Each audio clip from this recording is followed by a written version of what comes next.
Hello, everybody. Hello. Sorry that we all have to be here again under these circumstances. This takes me right back to the 4th of August 2011. In London, in broad daylight, when my nephew Mark Duggan was murdered by the Metropolitan Police Service. Shot twice. He was surrounded by 31 officers, 11 of them armed. They said he was dangerous. They said he was one of the 48th most dangerous men in Europe. He'd never been to prison. He had a minimal police record. But this is what the establishment do.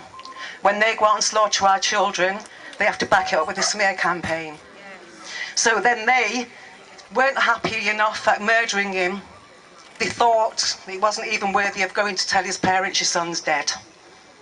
The 6th of August, my family went to report Mark's death at Tottenham Police Station, and he was left outside for 5 hours, told somebody's going to come and talk to you. They waited till it got dark, and of course they did what they normally do. A 16-year-old black girl threw a leaflet at the police. They beat her. That's what started the riots. After the riots, all of the media, the police, anybody that came to speak to us as Mark's family, the first question they asked us is, do you condone the riots? All we could think about was Mark's death, Mark's 6 children. It's wrong, and it's still happening. Mark's death mirrored the death of Mike Brown in America. This smear campaign, the systematic smear campaign, all of this that's just happening in America again, on a daily basis, happening again. You've got the police here, the Metropolitan Police on television saying, that doesn't happen here. We use different tactics. We're more tolerant. We try to diffuse a situation. We try to minimalise effect. Mark was shot dead within 5 seconds of getting out of a cab. There was no dialogue. There was no dialogue, there was nothing. That was out and out murder, simply because Mark was born on Broadwater Farm, where the 1985 riots occurred, where PC Blakelock was murdered, and therefore the black community in Broadwater Farm paid the price of PC Blakelock's murder and still are now. And that's one of the reasons why Mark is dead. The gentrification of Tottenham. They want black people, ethnic minorities, poor people out of Tottenham. They won't go because they've been there since the Second World War, when Caribbeans came here to rebuild this country. They bought their properties. Their generation after generation after generation bought their properties.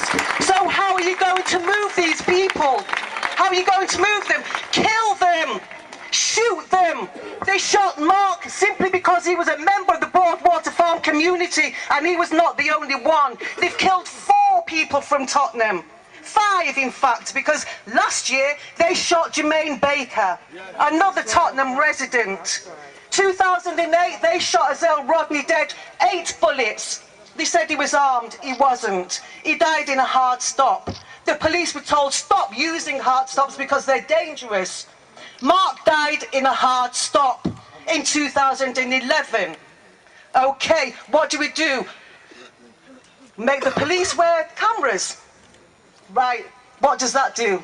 Nothing. Nothing, because they're facing the wrong way. Yeah. And furthermore, after they was wearing the cameras, they still managed to shoot Jermaine Baker. In the car. In the car, yeah. He was asleep. And when we questioned, well, your officers are supposed to be wearing cameras, they said no, not the undercover ones, not the gun units, not the serious police, because their cover will be blown, so they're not allowed to use cameras. It's all a farce. They give us crumbs. We come out begging, shouting, crying. They give us crumbs. So what do we have to do? We have to come together and fight everything. And everything they say to do, we have to question, because what they say is not what they're going to do. This is what they did to my nephew. They took this picture and put it all over the newspaper because he looks solemn. He looks thuggish. And they put this all over to say he was so dangerous. This full picture of Mark in the cemetery at his baby's grave. This is how cruel they are. This is how low they will go. And this is what they're trying to do to break up communities with poverty. We have to rise above that and stay together and fight this in solidarity with all over the country, all over the world. This is happening. We are a member of the Black Lives Matter community.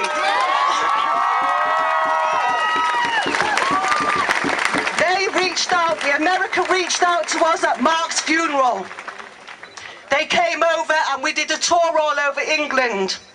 We went over to America and did a tour all over America, and I'm telling you, you wouldn't want the police officer that shot your child walking past you saying good day, because that's exactly what happened when we went to America. So they're not only killing us, they're smiling in your face and rubbing it in. Enough is enough. No justice, no peace.